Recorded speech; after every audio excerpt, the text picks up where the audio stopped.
بسم اللہ الرحمن الرحیم۔ السلام علیکم۔ آپ دیکھ رہے ہیں سنو اقوال۔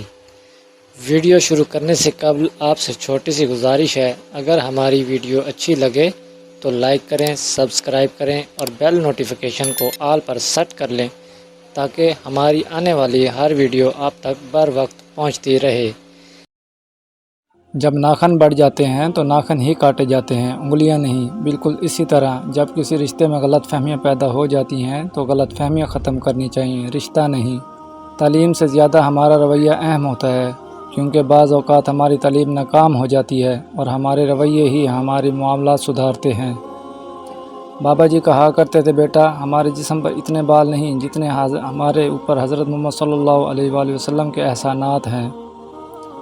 کسی کو اپنی زندگی میں بہت اہمیت دینے سے پہلے اپنی اہمیت بھی ان کی نظر میں جانچ لینی چاہیے۔ رسول اللہ صلی اللہ علیہ وآلہ وسلم نے ارشاد فرمایا، خیرات کو مت روکو ورنہ تمہارا رزق بھی روک دیا جائے گا۔ گناہ گار کی عاجزی عبادت گزار کے غرور سے بہتر ہے۔ نصیب بے شک اس کے ہاتھ میں ہے، مگر دعاؤں کا اختیار اس نے ہمیں دیا ہے، اور دعائیں ہی ہیں جو تقدیر بدلنے کی طاقت رکھتی ہیں۔ بندہ جتنی بڑی نیکی کرنے کا ارادہ کرتا ہے، شیطان اتنی ہی بڑی رکاوٹ کھڑی کرتا ہے۔ خوبصورت چہرہ بھی بوڑھا ہو جاتا ہے اور پرکشش جسم بھی ایک دن ڈھل جاتا ہے، لیکن ایک اچھا انسان ہی رہتا ہے۔ تو عمر بس ایک ہی سبق یاد رکھیے، رشتے اور عبادت میں نیت صاف رکھیے۔ بوجھ اٹھانے والے گدھے اور بیل آدمیوں کو ستانے والے انسانوں سے بہتر ہیں۔ اگر کسی کے آنسو تمہاری وجہ سے گر گیا تو روز محشر اس کے قرض دار بن جاؤ گے۔ دنیا کے لباسوں میں سب سے زیادہ خوبصورت حیا کا لباس ہے۔ جو تم سے نہ ہو رہا ہو اسے اللہ پر چھوڑ دو۔ دوستی 5 موتیوں کی خوبصورت مالا ہے، اگر ایک موتی بھی ٹوٹ جائے تو مالا بکھر جاتی ہے۔ کچھ درد ایسے بھی ہوتے ہیں زندگی میں جو ہم سہ سکتے ہیں مگر کسی سے کہہ نہیں سکتے۔ جو انسان یہ سمجھتا ہے کہ اللہ جو کرتا ہے بہتر کرتا ہے، وہ کمال کا ایمان رکھتا ہے۔ اللہ پر یقین وہ طاقت ہے جو پتھر کو بھی پانی بنا دے۔ مومن وہ نہیں جس کی محفل پاک ہو، مومن وہ ہے جس کی تنہائی پاک ہو۔ حضرت علی۔ وہ جگہ چھوڑ دو جہاں تمہارے احساس اور تمہارے الفاظ کی قدر نہ ہو۔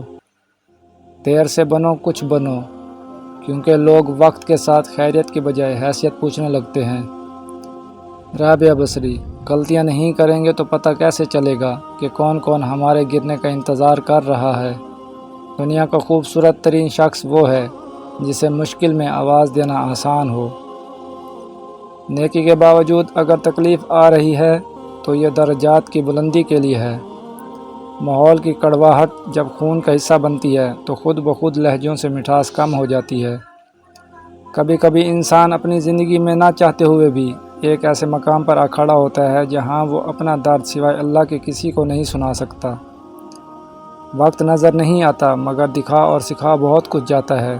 جو لوگ ہار مان لیتے ہیں وہ کبھی جیت نہیں سکتے، اور جو جیتنے کی ٹھان لیں انہیں کوئی ہرا نہیں سکتا۔ کچھ تکلیفیں ایسی ہوتی ہیں جن پر معاف تو کیا جا سکتا ہے لیکن تعلق نہیں رکھا جا سکتا۔ کتابیں اور بھی اتری ہیں پر قرآن پاک کی بھی یہی خوبی ہے کہ نبینا لوگ بھی اس کی تلاوت کرنے لگتے ہیں۔ مطلب کی کشتی پر سوار لوگ بہت جلد مخلص لوگوں سے بچھڑ جاتے ہیں۔ کسی انسان کے ساتھ ایسا سلوک نہ کرو جو تم اپنے ساتھ نہیں چاہتے۔ انسان زمین پہ گر کر اٹھ سکتا ہے لیکن کسی کی نظروں سے گرا ہوا شخص کبھی دوبارہ نہیں اٹھ سکتا۔ اپنوں کے ساتھ وقت کا پتہ نہیں چلتا لیکن وقت کے ساتھ اپنوں کا پتہ ضرور چل جاتا ہے۔ کائنات کا سب سے پہلا گناہ نہ شرک تھا اور نہ کفر، بلکہ پہلا گناہ تھا کہ میں اس سے بہتر ہوں۔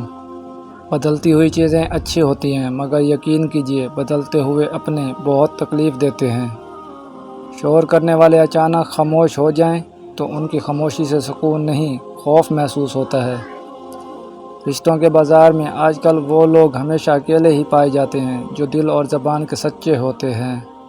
دل میں برائی رکھنے سے بہتر ہے کہ ناراضگی ظاہر کر دو۔ اگر کوئی شخص آپ سے محبت کر ہی بیٹھا ہے تو اسے رلانے سے گریز کریں، کیونکہ اس کی آنکھوں سے آنسو نہیں قطرہ قطرہ آپ کی محبت بہہ جاتی ہے۔ جو انسان پہلے سے ٹوٹا ہوا ہو پھر اسے اس بات سے کوئی فرق نہیں پڑتا کہ سامنے والا اسے مزید کتنا توڑے گا۔ حسبنا اللہ و نعم الوکیل، اللہ ہی ہمارے لیے کافی ہے اور وہ بہترین کارساز ہے۔ لوگ تمہارے کارنامے دیکھتے ہیں اور رب تمہاری نیتیں دیکھتا ہے۔